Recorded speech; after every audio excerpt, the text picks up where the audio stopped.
ताज्या बातम्यांसाठी पाहत रहा तिचा सागर न्यूज।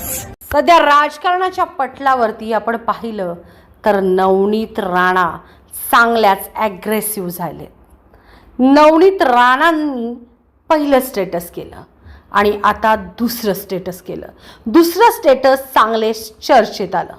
पुराने पेड़ों का मजाक उड़ा रहे हैं ये नए पौधे। 24 तासात दुसरं नवनीत राणांचं दुसरं स्टेटस। नेमकी काय चर्चा रंगली आहे अमरावतीच्या राजकारणात? गेल्या काही दिवसांपासून सुरू असलेल्या शाब्दिक संघर्षाच्या पार्श्वभूमीवर माजी खासदार नवनीत राणा यांचं आणखी एक व्हॉट्सअप सध्या चांगलं चर्चेत आलेलं आहे। पुराने पेड़ों का मजाक उड़ा रहे थे नए पौधे, इन्होंने अभी तूफानों के झटके नहीं देखे, असं स्टेटस नवनीत राणा यांनी ठेवले। विशेष म्हणजे गेल्या 24 तासात नवनीत राणांचा हा दुसरा स्टेटस आहे। त्यामुळे या स्टेटसमधून नवनीत राणांचा रोख नेमका कोणाकडे आहे याबाबत अमरावतीच्या राजकीय वर्तुळात चर्चांना उधाण आले।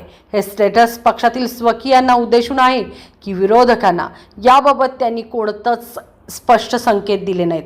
मात्र आमदार रवी राणा आणि भाजप आमदारांमध्ये झालेल्या वादानंतर नवनीत राणा यांच्याकडून सातत्याने सोशल मीडियावर करण्यात येणाऱ्या पोस्टमुळे या चर्चांना अधिक हवा मिळाली आहे। नवनीत राणा यांनी यापूर्वी आमदार रवी राणा यांच्या फोटोला कॅप्शन देत एक स्टेटस ठेवलं होतं। दुनिया कहती है खेल बदलना मुश्किल है, लेकिन मैं खेल नहीं खेल खेलने वाले बदल देता हूँ। या स्टेटसमधूनही नवनीत राणा यांनी नेमका कोणाला इशारा दिला याबाबत राजकीय चर्चांना उधाण आलं होतं। त्यानंतर आता पुन्हा पुराने पेड़ों का मजाक उड़ा रहे थे नए पौधे, इन्होंने अभी तूफानों के झटके नहीं देखे या आशयाच्या स्टेटसमुळे देखील सध्या संभ्रमावस्थेत अमरावतीकर दिसत आहेत। नेमका नवनीत राणांचा रोख कोणाकडे यावर ही चर्चा रंगत आहे। नवनीत राणा यांच्या नव्या स्टेटसमध्ये कोणत्याही नेत्याचं नाव किंवा पक्षाचं नाव नाही आहे, त्यामुळे त्यांचा रोख भाजपमधील स्वकीयांकडे आहे की विरोधकांकडे याचा अंदाज लावता येत नाही। मात्र चांगली चर्चा रंगली आहे। आमदार रवी राणा यांनी रविराज देशमुख यांच्या उमेदवारीबाबत केलेल्या वक्तव्यावर अमरावतीच्या राजकारणात नवा वाद निर्माण झाला। रवी राणा यांनी रविराज देशमुख यांचे आमदारकीचे तिकीट कापण्याचा काम मिस केले असा दावा केला होता।